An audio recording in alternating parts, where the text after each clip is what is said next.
Je voterai effectivement pour l'amendement de la rapporteure parce que effectivement la personne qui est déjà installée dans l'EHPAD et malheureusement elle est passée au travers de la vaccination, on va pas pouvoir la sortir de l'EHPAD. Mais je suis d'accord avec Bernard Chaumier.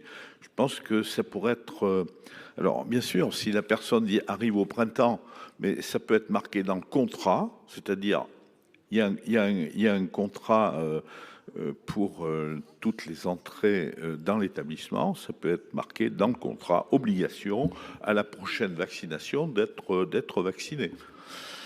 Et enfin, si vous voulez, tout le personnel, effectivement, doit être vacciné parce que c'est une solidarité du personnel qui doit être comprise à l'entrée dans l'établissement. Merci. Madame Poncet-Monge, vous avez la parole pour une explication de vote. Oui, merci Monsieur le Président. Alors nous, personnellement, on est pour une forte incitation, mais c'est pas tant là-dessus que je voudrais intervenir. Effectivement, vous pointez une difficulté quand même, parce que, alors on dit le flux, le stock, je suis désolé, c'est pas très joli comme terme, mais vous dites on touche pas le stock, c'est-à-dire ceux qui sont là, ils n'auront pas l'obligation, mais c'est une obligation en flux. Alors, moi, je suis un peu étonné parce que, pourquoi vous dites ça? Parce que les 15% qui ne sont pas vaccinés, on ne va pas pouvoir les virer. Hein, c'est ça, c'est très bien. Mais je rappelle quand même, enfin, mais c'est pas que je rappelle, je note que le vaccin de la grippe est annuel. C'est-à-dire qu'il y a des personnes qui, peut-être par l'obligation, rentreront et un an après, se revaccineront pas.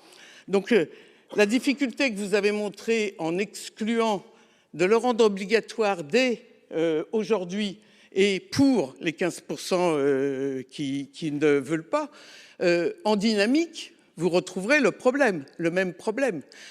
Et puis après, je veux dire, si on part sur il y a des services de gériatrie à l'hôpital, est-ce qu'il va falloir en long séjour, etc., étendre ça. Bon, mais en tout état de cause, je veux dire, la difficulté, c'est bien parce qu'il y a une difficulté que vous pointez, que ce ne sera valable que pour le flux. Et cette difficulté, vous la retrouverez au renouvellement. La personne peut bien signer qu'elle se vaccine, rentrer vaccinée. Mais dans votre contrat de séjour, vous allez dire que c'est obligatoire de renouveler le vaccin. Et là, bonne chance s'il y en a qui ne le renouvellent pas. Merci. Monsieur Lévrier, vous avez la parole pour une explication de vote. Je vais faire très vite, mais je veux juste répondre à Madame la rapporteure et à Madame la ministre. Madame la rapporteure, si je parle de stock et de flux, c'est pas des mots que j'aime beaucoup concernant les personnes, mais bon, cette imagerie rapide, c'est dès la construction du stock que je l'interdis. Et que, pas que je l'interdis, que je propose à ceux qui signent, oui ou non, dans le contrat que vous avez, à partir du moment où vous signez le contrat pour rentrer dans mon EHPAD, vous serez vacciné tous les ans. Vous serez vacciné tous les ans. Donc il n'y a pas de débat. Je le signe ou je ne le signe pas. C'est exactement comme pour les crèches et pour les écoles. On a fait la même chose. Si Madame Buzyn n'avait pas eu ce courage à cette époque-là, on en serait toujours à discuter de prévention. Et je réponds à Madame la ministre la même chose, c'est-à-dire que si Madame Buzyn, à l'époque, n'avait pas eu ce courage, et Dieu sait que ça a été compliqué à l'époque, je m'en souviens, de dire oui, il y a des sanctions, on n'en serait pas là aujourd'hui. On serait encore à parler de prévention. Il faut convaincre, il faut convaincre. Aujourd'hui, qui convainc sur les réseaux sociaux? Ce sont les antivax. Donc nous devons faire gagner la science et je crois qu'à un moment, il faut être parfois directif et dire si vous voulez rentrer, vous avez votre libre arbitre, mais si vous rentrez, vous signez un contrat et dans ce contrat, vous serez vacciné obligatoirement. Il n'y a pas de sujet de date de mai à septembre puisque l'engagement est pris dès l'entrée. Madame Müller-Bronn, vous avez la parole pour une explication de vote. Merci, Monsieur le Président. Alors, concernant les EHPAD, on a bien juridiquement une différence avec les crèches. C'est que la personne âgée, elle est légalement chez elle. C'est son foyer. Elle n'est pas dans un hébergement collectif. Donc juridiquement, là, je ne suis pas convaincue que ce soit possible de l'obliger à se vacciner chez elle. C'est son foyer personnel. Voilà, je voterai l'amendement de Madame la rapporteure, bien sûr, qui évite cette obligation. Je voulais juste dire aussi que dans tous les pays évolués, notamment européens, qui s'abstiennent de telles obligations, sans pour autant être ravagées par des maladies infectieuses. Comme chez nous, celles-ci ne sont impliquées que dans moins de 2% des décès. Nous serions alors le seul pays européen à engager une obligation vaccinale pour la grippe. Et je voulais bien rappeler que, je cite, c'est bien la Haute Autorité de Santé qui s'exprime ainsi et parle d'un vaccin non efficace et qui s'est encore exprimé le mois d'octobre dernier contre cette obligation. En Europe, le système finlandais, qui est le plus avancé, eh bien, conseille, c'est une incitation, comme vous le dites, mais pas une obligation. Donc, serions-nous les seuls et notre pays serait-il tellement infecté par des maladies que nous devrions prendre des décisions comme celle-ci? Voilà, merci. Merci. Est-ce que je peux clôturer? Non. Monsieur Jomier, je crois que vous êtes déjà exprimé. Non, je vous en prie. Je vous en prie. Excusez-moi. Allez-y. Merci, Monsieur le Président. En fait, le bilan des extensions d'obligations vaccinales quand Agnès Buzyn était ministre de la Santé est extrêmement positif à l'arrivée. Extrêmement positif. Je veux dire, il faut être pragmatique. Et il reste quelques personnes qui s'opposent, on ne les met pas en prison, je vous rassure, etc. Mais la collectivité a gagné. La collectivité a gagné à une responsabilisation inscrite dans la loi. Et là, il s'agit exactement de la même chose. Et donc, pourquoi ne le ferions-nous pas? Et Madame la rapporteure, au moment où les gens entrent, j'ai entendu votre remarque, mais ça se règle par le réglementaire sans aucune difficulté.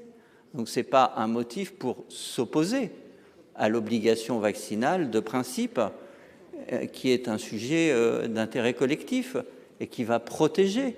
Donc, moi j'entends vos objections, mais juste l'histoire de la vaccination, et en tenant compte du respect qu'on doit aussi à chaque personne et à chaque résident en EHPAD, aucun ne sera mis dehors de son EHPAD, eh bien, nous commande d'aller dans cette direction-là. Et moi, j'attendais, Madame la rapporteure, que vous nous précisiez plutôt comment vous comptez procéder pour étendre cette protection collective et pas, enfin, votre amendement, pardon, mais c'est un recul, enfin, je vous le dis avec tout le respect que j'ai pour vous, vous le savez, mais je ne pense pas qu'il va bénéficier à la santé publique. Je trouve la position du gouvernement, en l'occurrence, très responsable. Donc, moi, j'appelle vraiment à ne pas adopter votre amendement, qu'on puisse discuter des autres. Monsieur Uzna, vous avez la parole pour une explication de vote. Merci, Monsieur le Président. Alors, nous sommes bien d'accord, les personnes qui sont hébergées en EHPAD, c'est bien leur domicile dont il est question. Mais vous, comme nous, je pense, avez connu ou connaissez des personnes qui sont en EHPAD dans lesquelles vous connaissez des épidémies de grippe, de Covid. Et que se passe-t-il pour ces résidents? Eh bien, chacun est cloîtré dans sa chambre. Il n'y a plus de possibilité d'avoir accès aux espaces communs. C'est un drame. C'est un drame alors qu'on est dans une période de la vie où c'est déjà très compliqué de pouvoir interagir, etc. Et là, pendant plusieurs jours, parfois pendant encore plus longtemps, vous vous retrouvez complètement isolé. Donc évidemment que ces mesures de prévention sont absolument indispensables. Et là, je voudrais me tourner vers Monsieur le Président, qui n'en porte pas la responsabilité évidemment personnelle, mais dans la règle de discussion que nous avons ici. Si nous sommes d'accord pour dire que la représentation nationale devrait être exemplaire dans la promotion de la vaccination, eh bien la règle de discussion de nos amendements devrait conduire à d'abord examiner ceux qui sont les plus avancés, les plus progressistes en la matière. Et qu'ensuite, nous puissions arriver à ceux qui sont dans une version moins disante. Là, nous commençons par un amendement qui est, en effet, comme le disait notre collègue Bernard Jomier, un recul très net. Donc moi, je ne peux que le déplorer et je souhaite qu'à l'avenir, sur ce sujet, nous puissions établir une règle claire qui démontrerait bien à nos concitoyens qu'en effet, la vaccination est une solution d'intérêt général. Je vous remercie. Merci, chers collègues. J'ai eu peur que vous me demandiez si j'étais vacciné contre la grippe. Oui, je suis vacciné, chers collègues. Après, l'ordre de la discussion, c'est le règlement du Sénat, et là, il n'y a pas de vaccination. Est-ce que je peux clore cette discussion par une prise de parole de Madame la rapporteure ? Je vous en prie, Madame la rapporteure, vous avez la parole. Oui, merci Monsieur le Président, Madame la Ministre, mes chers collègues.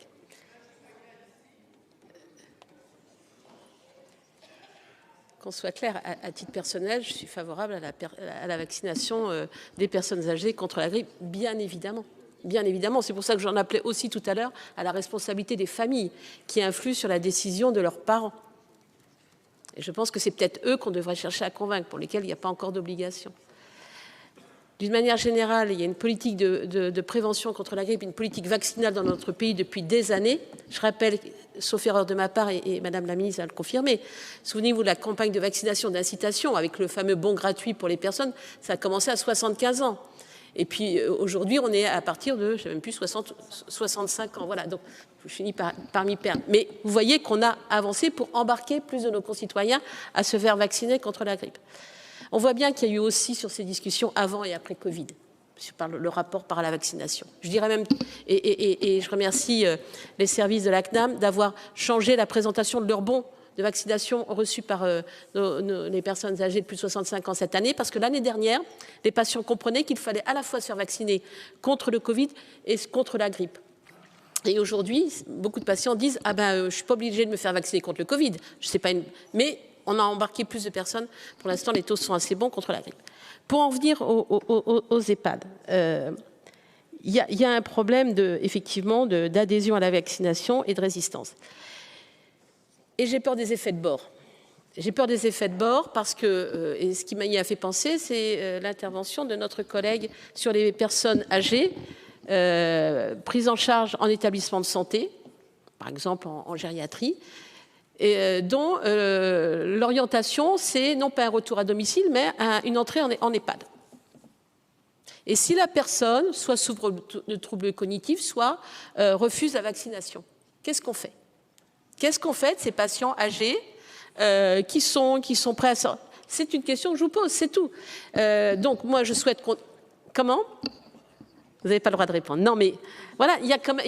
oui, c'est vrai, vous n'avez pas le droit de répondre. Mais il y a quand même un sujet global par rapport entre obligation, adhésion et dans la vraie vie, comment on fera. Voilà, encore une fois, à titre personnel, j'y suis plus que favorable et je partage vos remarques, mais c'est cette obligation... Et effectivement, il y a des établissements qui n'ont peut-être pas un taux, je ne sais pas. Là, pour le coup, ce que je constate sur le terrain, c'est qu'en principe, il y a quand même un large taux de vaccination et qu'on peut aussi, et peut-être aussi, engager à ce moment-là, pour les personnes qui visitent les personnes âgées dans les établissements, les obliger à des gestes barrières. Quand il y a eu, souvenez-vous, là, au moment de la Covid, quand les gestes barrières étaient imposés, on a eu beaucoup moins de cas de grippe dans notre pays. Donc voilà, il y a peut-être une solution alternative pour protéger les résidents, voilà, pour lesquels je n'adhère pas à une obligation vaccinale chez les résidents, même si à titre personnel j'étais favorable, mais dans les conditions actuelles du texte, je maintiens l'amendement que je vous propose. Merci Madame la Ministre, et puis ensuite on passera au vote. Je vous en prie. Très rapidement, Monsieur le Président, remercier la rapporteure générale de parler des gestes barrières qu'on n'a pas évoqués depuis le début, et il faut le rappeler, ces gestes ont montré leur efficacité, il faut évidemment les poursuivre, notamment quand on va voir des personnes fragiles. Pour répondre à votre question sur le malade qui serait hospitalisé, la personne âgée qui serait hospitalisée et qui irait directement en EHPAD, on peut la vacciner dans les établissements. Ça se fait d'ailleurs beaucoup à l'hôpital. On les vaccine soit parce qu'elles sont d'accord, soit parce que leur famille est évidemment d'accord. Mais il y a un accès au vaccin dans les services qu'il faut absolument poursuivre.